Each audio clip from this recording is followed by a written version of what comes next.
भारतीय पिट्टा के बारे में जानकारी। जीवन शैली। भारतीय पिट्टा एक हैकोरिया पक्षी के मूल निवासी भारतीय उपमहाद्वीपीय जंगली जंगल, पर्णपाती और घने सदाबहार जंगल में रहता है। यह हिमालय के जंगलों, मध्य और प्रदेशीय भारत के पहाड़ियों में प्रजनन करता है और सर्दियों में प्रायद्वीप के अन्य हिस्सों में पलायन करता है। हालांकि बहुत रंगीन, यह आमतौर पर शर्मीले होते हैं और अंडरग्राउंड में छिपे होते हैं, जहाँ ये फर्श पर कीड़ों को चुनते हैं। इनमें एक विशिष्ट 2-नोट सीधी कॉल है जो भोर और शाम में सुनाई देती है के रूप में कुछ बहुद्वीप है। सबसे कम खतरे पर IUCN लाल सूची के रूप में जनसंख्या बड़ी माना जाता है। जलवायु। अधिकांश पिट्टा प्रजातियां उष्णकटिबंधीय, कुछ प्रजातियां समशीतोष्ण जलवायु में पाई जा सकते हैं। ज्यादातर जंगलों में पाए जाते हैं, कुछ झाड़ियां और मैंग्रोव क्षेत्र में भी पाए जाते हैं। ये केंचुए को और अन्य कीड़ों को खाते हैं। मादा और एक बार 6 तक अंडे देती है और कभी कभी तो ये जमीन पर भी अंडे दे देती है। नर और मादा दोनों अंडों को देखभाल करते हैं। पिट्टा की 4 प्रजातियां पूरी तरह प्रवासियां होती हैं। हमिंगबर्ड। गिरावट में हमिंगबर्ड की कुछ प्रजातियां जुलाई की शुरुआत प्रवासन शुरू कर देते हैं। हालांकि अधिकांश हमिंगबर्ड अगस्त के अंत या सितंबर के मध्य तक अपने दक्षिण की ओर बढ़ने शुरू नहीं करते। वे अपने शरीर के वजन का लगभग आधा हिस्सा कीड़े और अमृत में खा लेते हैं। हर 10-15 मिनट में भोजन करते हैं और फितरों से अमृत के अलावा ये छोटी पक्षी, कीड़े, भृंग, चींटियां, एफिड्स, ग्रट्स, मच्छर और ततैया खाते हैं। राजहंस की जलवायु। राजहंस जल पक्षी है, इसलिए वे लेगून या झीलों में और उसके आसपास रहते हैं।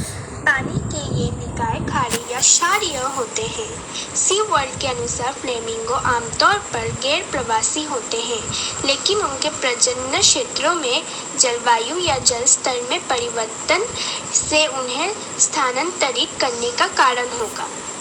जीवन शैली। राजहंस कॉलोनियों में रहते हैं। वे हमेशा एक साथ रहते हैं, चाहे समूह के बीच कुछ भी हो। इस कारण से यह उन्हें दुनिया के सबसे सामाजिक पक्षियों में से एक बनाता है। वे बड़ी कॉलोनियों में रहते हैं। 2002 तक साइबेरियन सारस, एक बड़ा सफ़ेद पक्षी, पश्चिमी साइबेरिया से भारत की ओर प्रवास करता था, लगभग 4000 किमी। सर्दियों के दौरान उनका कार्यक्रम कुछ इस प्रकार था।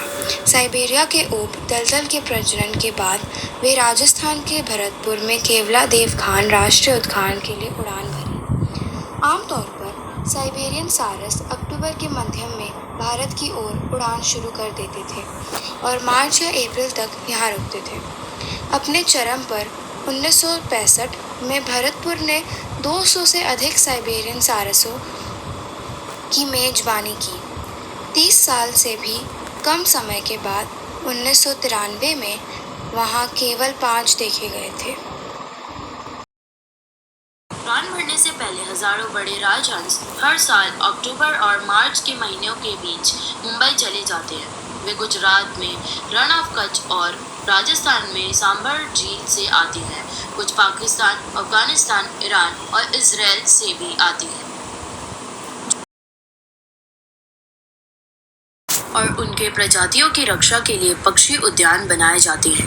वे प्राकृतिक सुविधाएं हैं जो विभिन्न प्रजातियों और उनके प्राकृतिक आवास के संरक्षण की सेवा करता है।